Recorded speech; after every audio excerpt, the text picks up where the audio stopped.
Querido espectador, bienvenido una vez más a tu canal favorito Arte en el Tiempo. En esta ocasión platicaremos de las increíbles obras de Edgar Degas, trataremos de resolver los misterios encontrados en ellas. Esperemos que lo disfrutes mucho. Probablemente hayas oído hablar de un artista llamado Edgar Degas, pero aunque no sea así, seguro que has visto sus dulces y caprichosas pinturas de bailarinas. Degas estaba obsesionado con el ballet y creó aproximadamente 1500 obras sobre este tema. Cuando las examinamos, vemos bailarines y músicos, instructores y madres. Pero, muy de vez en cuando, Degas representa estas misteriosas figuras vestidas con trajes negros, observando y esperando, normalmente entre bastidores o en los laterales del escenario. Pero, ¿quiénes son estos hombres? ¿Por qué están en el ballet? ¿Y por qué dejamos de llevar sombreros de copa? Para responder a estas preguntas, tendremos que echar un vistazo detrás del telón. Hoy seré su guía a través de los entresijos de la historia del arte en un episodio que me gustaría llamar Pinturas que creías inocentes, pero que en realidad son siniestras como... En primer lugar, nos dirigimos a París, en 1831. En la década de 1830, París era el centro del universo del ballet. Pero, a pesar de ello, estaban en bancarrota. Se suponía que la ópera debía ser financiada por el Estado, pero entre múltiples revoluciones y agitación política, la financiación no era precisamente fiable. Así que el gobierno francés decidió privatizar su gestión. Nombraron director de la Ópera de París a un médico convertido en empresario, el Dr. Louis Véron. Véron había amasado una fortuna con las pastillas para la tos. Y aunque pueda parecer el hermano rebelde de Papá Noel, no os dejéis engañar por su apariencia. Nunca se debería haber confiado en este hombre cerca de los niños. Louis Véron tenía una tarea muy importante: hacer que la ópera fuera rentable. Y sabía exactamente de dónde, o más bien de quién, obtendría el dinero. El médico reconoció la dinámica social y política que condujo a la Revolución de 1830 y predijo que la burguesía, como principal beneficiaria, solo vería crecer su riqueza e influencia tras ella. Y, maldita sea, tenía razón. Entendió que la nueva clase burguesa adinerada estaba dispuesta a pagar un sobreprecio por el estatus y la experiencia exclusiva. Así que decidió conceder a los abonados al ballet, conocidos como bonnet, acceso exclusivo a una sala trasera llamada foyer de la danse. De repente, el espacio ya no era solo para que los bailarines calentaran antes de una actuación. Se convirtió en una especie de sala VIP donde los hombres ricos podían mezclarse con las bailarinas. ¿Qué fue eso? La apertura del foyer de la danse a las élites convirtió la ópera en algo de moda de la noche a la mañana. No pasó mucho tiempo antes de que las salas traseras del ballet se transformaran en una especie de club de caballeros, un lugar para socializar, hablar de negocios y hacer proposiciones a las riñas. Y aquí es donde las cosas se ponen realmente oscuras. La Ópera de París reclutaba a sus bailarinas directamente de los suburbios obreros de la ciudad, donde las viviendas eran pequeñas, la pobreza era generalizada y las familias estaban especialmente desesperadas. Las niñas se incorporaban entre los 7 y los 10 años y trabajaban hasta 12 horas al día, 6 días a la semana. Su entrenamiento era brutal y agotador. Sus cuerpos aún en desarrollo y la desnutrición crónica las hacían vulnerables a las enfermedades. Se las llamaba petites rats o pequeñas ratas, supuestamente por sus rápidos pasos alrededor de la ópera. Pero el apodo era una clara burla destinada a evocar la suciedad y la pobreza. Así que, aunque brillan en los cuadros de Degas, en realidad estas niñas llevaban una vida muy difícil. Jóvenes, guapas y pobres, eran el blanco perfecto. Como dice la historiadora Lorraine Kunz, los abonnets seleccionaban a sus favoritas como se seleccionan los pavos en un mercado de carne. Y Borges dijo que, en el vestíbulo, los abonnets entregaban a sus placeres amorosos de la misma manera que la ganadería Pompadour les proporcionaba sus placeres ecuestres. Lo consideraban un establo para remonta y nada más. Los abonados a la Ópera de París eran hombres importantes, empresarios, banqueros, aristócratas. Se esperaba que las chicas se sometieran a sus insinuaciones, porque las que no lo hacían se arriesgaban a ser expulsadas.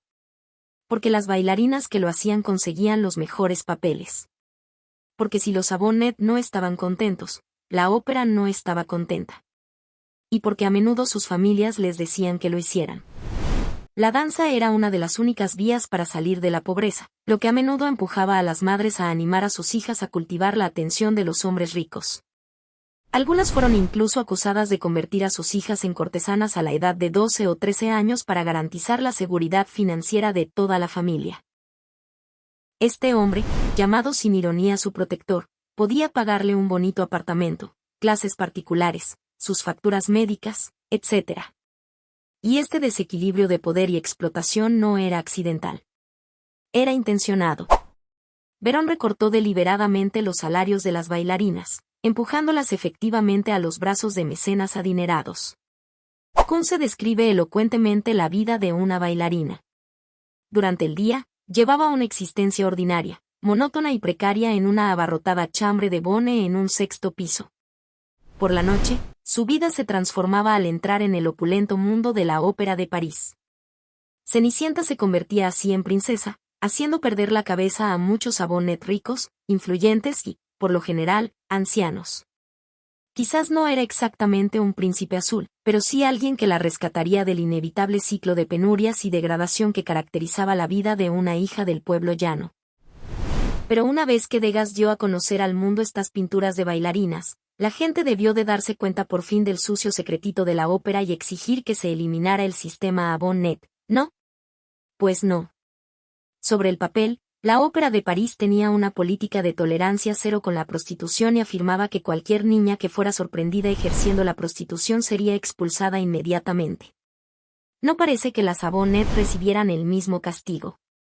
El trabajo sexual era simplemente parte de la vida de una bailarina y todo el mundo lo sabía. Las bailarinas eran el tema preferido de las columnas de cotilleos populares de la época. El público parisino quería saber todo lo que ocurría detrás del telón. Desde los escándalos de las solistas estrella hasta las dificultades de las pequeñas ratas. Los lectores venían por el escándalo y se quedaban por las historias de pobreza a riqueza. ¿Se convertiría en una bailarina de renombre? ¿En una cortesana? En ambas cosas. Se daba por sentado que estas chicas estaban disponibles sexualmente. El periodista Alberique II sugiere que la única bailarina virtuosa era la bailarina fea que nadie quería. Para ellos, una pequeña ratita no era más que una coqueta codiciosa que seducía a un hombre rico para poner sus manitas en su cartera. Eran deshumanizadas como pañuelos de papel que se tiran a la basura. El crítico de arte y periodista Théophile Gautier escribe que la ratita fue atrapada tan pronto en esta inmensa ratonera teatral que no tuvo tiempo de sospechar de la vida humana. La cultura del burdel estaba tan arraigada en el ballet que ser bailarina se convirtió en sinónimo de ser prostituta.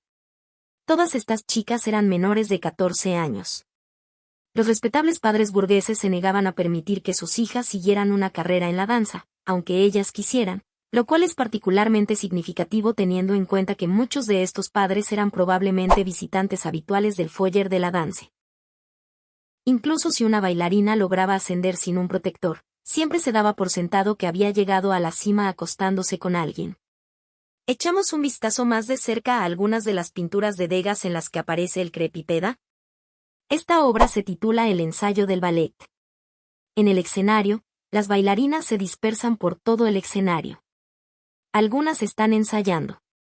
Una se ajusta el lazo del pelo. Otra mantiene las manos detrás de la cabeza mientras bosteza. Vemos a un instructor dirigiéndolas. Y luego, a lo lejos, hay dos hombres vestidos con traje esperando fuera del escenario. Uno se inclina hacia adelante, el otro hacia atrás. Ambos observan y esperan a que terminen para poder reunirse con ellas en una de las salas traseras. Después, en otra escena, las brillantes luces del escenario iluminan a una sola bailarina actuando en el escenario. Ella inclina su cuerpo hacia adelante en una pose majestuosa. Cierra los ojos mientras las comisuras de su boca se curvan hacia arriba en una sonrisa de satisfacción. Ella es la estrella. Este es su momento de brillar. Los extremos sueltos de la cinta negra que lleva en el cuello fluyen detrás de ella, guiando nuestra mirada hacia un hombre vestido con un smoking negro. Su rostro está oculto, pero su presencia es asfixiante. Este es su protector. ¿Recuerdas que dije que las bailarinas que pasaban más tiempo entre bastidores con sus mecenas mejoraban en sus papeles sobre el escenario? En esta obra, Vemos a un abonado disfrutando de su tiempo con las bailarinas entre bastidores durante una representación. Y si te cuesta encontrarlo, está justo aquí. A pesar de todo el ruido que rodea a estas jóvenes, Degas consiguió capturar algo inquietantemente real sobre ellas. Sus pinturas de bailarinas son extrañamente incómodas. La dura iluminación proyecta sombras dramáticas en el escenario. Los lavados de color apagados se rompen con repentinas explosiones de saturación. El resultado es hermoso, pero melancólico. Lleno de movimiento, pero extrañamente congelado, casi catatónico.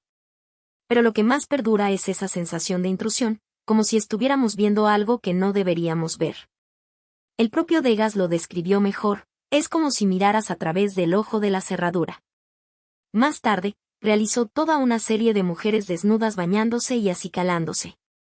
Y, sinceramente, dan una sensación muy voyeurista. Como si estuviéramos entrometiéndonos. Es inquietante porque, en cierto modo, Degas no solo pintaba el Bonnet, sino que era uno de ellos. Degas nació en el seno de una acaudalada familia de banqueros el 19 de julio de 1834 en París, Francia. Siempre quiso ser artista, pero su padre quería que se dedicara al derecho, así que eso fue lo que hizo. Degas se matriculó en la Facultad de Derecho, pero la abandonó para asistir a la Escuela de Bellas Artes. Al principio de su carrera, viajó a Italia para estudiar y copiar las obras de los antiguos maestros. Allí creó su primer retrato colectivo importante, titulado La familia Belli, en el que aparecen los propios familiares de Degas, su tía Laura, su marido Genaro y sus dos hijas, Giovanna y Julia. Laura va vestida de negro, de luto por su padre, recientemente fallecido, cuya foto cuelga de la pared. Ella hace un gesto protector hacia su hija Giovanna, que se mantiene erguida y serena, mirándonos directamente. Julia está sentada juguetonamente en su silla y mira en dirección a su padre, mientras que Genaro se sienta en las sombras de la habitación. Está físicamente alejado del resto de la familia y quizás también emocionalmente. Se trata de un retrato familiar y podría haber sido solo eso. Pero Degas es capaz de captar una tensión subyacente. Era especialmente bueno representando conflictos relacionales, sobre todo entre hombres y mujeres. Tomemos, por ejemplo, otro retrato que pintó de su amigo Edouard Manet y la esposa de este, Suzanne. El cuadro molestó tanto a Manet que literalmente cortó una parte del mismo.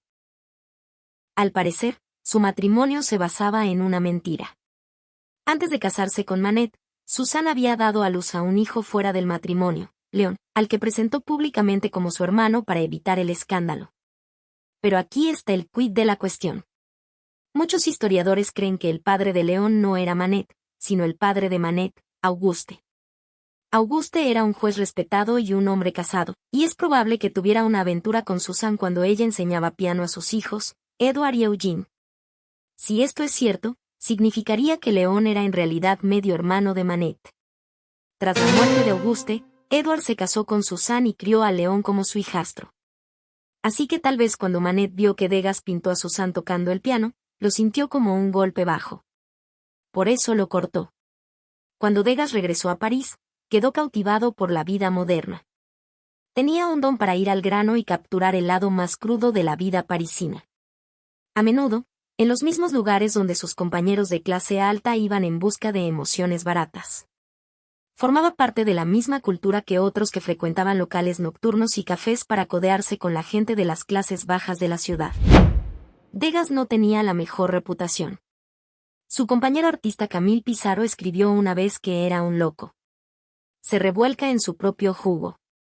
Está amargado por sus propias contrariedades. Quienes lo conocían bien lo describían como brillante pero cáustico. Incluso me encontré con algunas especulaciones de que podría haber sido Jack el Destripador. No sé si es cierto, pero creo que dice mucho de su reputación. Y en lo más alto de la larga lista de cosas que Degas odiaba probablemente estaban las mujeres. Cuando una anfitriona le preguntó, ¿por qué pinta a las mujeres tan feas, Monsieur Degas? Él respondió, porque, Madame, las mujeres en general son feas, feas. Una vez confesó, quizás he considerado demasiado a menudo a la mujer como un animal, y añadió. Las mujeres nunca podrán perdonarme. Me odian. Sienten que las estoy desarmando. Las muestro sin su coquetería y en el estado de animales que se limpian a sí mismos. El historiador de arte John Richardson calificó a Degas de misógino en una sociedad misógina. Escribe sobre las bailarinas de sus cuadros. No le interesaba capturar su belleza en el escenario. Quería retratar a sus pequeñas monas bajo estrés, crujiendo las articulaciones en la barra, como él decía, con su espíritu juvenil aplastado, sus músculos agonizando y sus pies en carne viva y sangrando. De hecho, Degas llamaba a las bailarinas de sus cuadros sus monitas. Degas era conocido por ser exigente, impaciente, malhumorado, abusivo, autocompasivo y clasista, por nombrar solo algunas cosas. En lugar de pintar a las bailarinas como cisnes etéreos, las mostraba ajustándose los zapatos, jugando con sus lazos y tirando de sus tutús.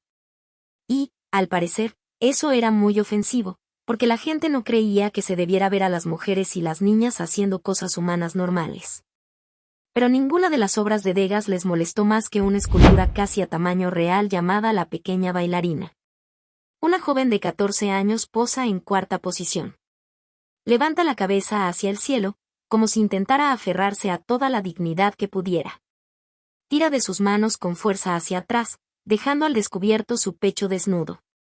Sus piernas son delgadas y sus rodillas huesudas. Parece diminuta, agotada, desgastada no solo por su riguroso entrenamiento, sino también por la presión de llevar dinero a su pobre familia. Cuando Degas la presentó en la primavera de 1881, vestida con un tutú real y una peluca de cabello humano, el público enloqueció. ¿Puede el arte caer más bajo?, preguntó un escritor anónimo.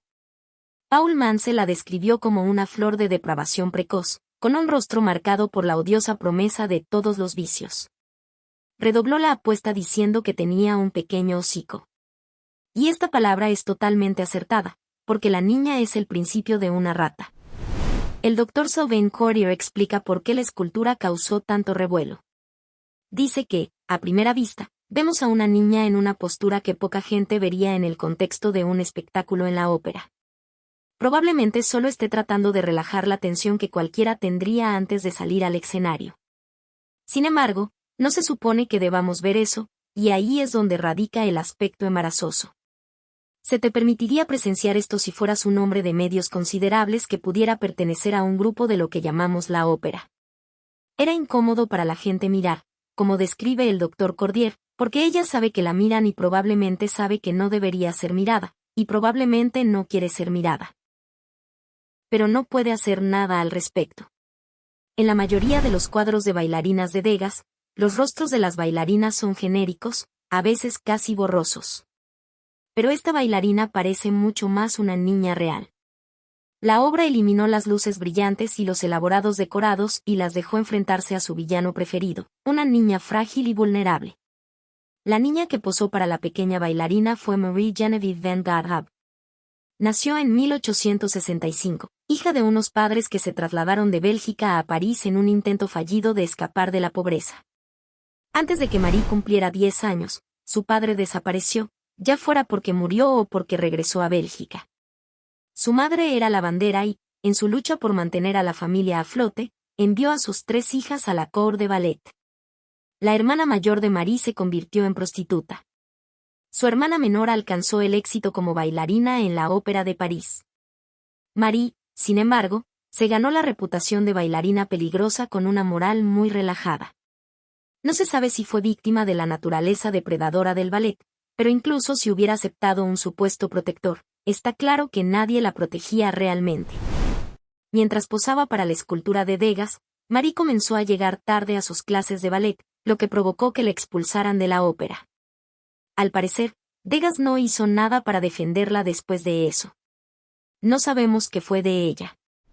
Debido a las críticas que recibió Degas por la pequeña bailarina de 14 años, retiró la escultura de la vista y la guardó en su armario.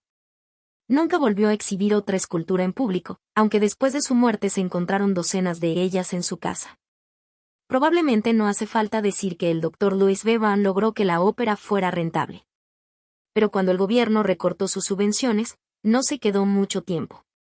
Se marchó con 900,000 francos extra, una fortuna asombrosa para la época.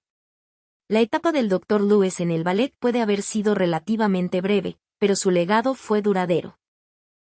Los abonados no fueron oficialmente expulsados del foyer de la danse hasta la década de 1930, casi un siglo después de la dirección de Verón y más de 50 años después de que Degas pintara su primera bailarina. A medida que envejecía, la vista de Degas se deterioró hasta quedar casi ciego. Nunca se casó, vivió solo toda su vida y se volvió cada vez más amargado y solitario con el paso del tiempo. Murió el 27 de septiembre de 1917, a la edad de 83 años. Corría, escribe, con la excepción del corazón, me parece que todo dentro de mí está envejeciendo en proporción. E incluso este corazón mío tiene algo artificial. Las bailarinas lo han cosido en una bolsa de satén rosa. Satén rosa, ligeramente descolorido, como sus zapatillas de baile. Por muy problemático que fuera Degas, no hay pruebas de que mantuviera relaciones con las bailarinas o con ninguna de sus modelos. Y para ser justos, mientras todos los demás protegían el Bonnet, Degas hizo lo contrario. Las expuso pintando lo que veía en ellas, recordándonos incluso hoy en día que no es oro todo lo que reluce. Y que las cosas no siempre son lo que parecen. ¿Sabes qué? Quizás por eso ya no llevamos sombreros de copa. Agradecemos mucho que hayas observado todo el video. No olvides suscribirte y por favor déjanos tu comentario sobre qué opinas de esta obra de arte. ¿Te ha gustado o no?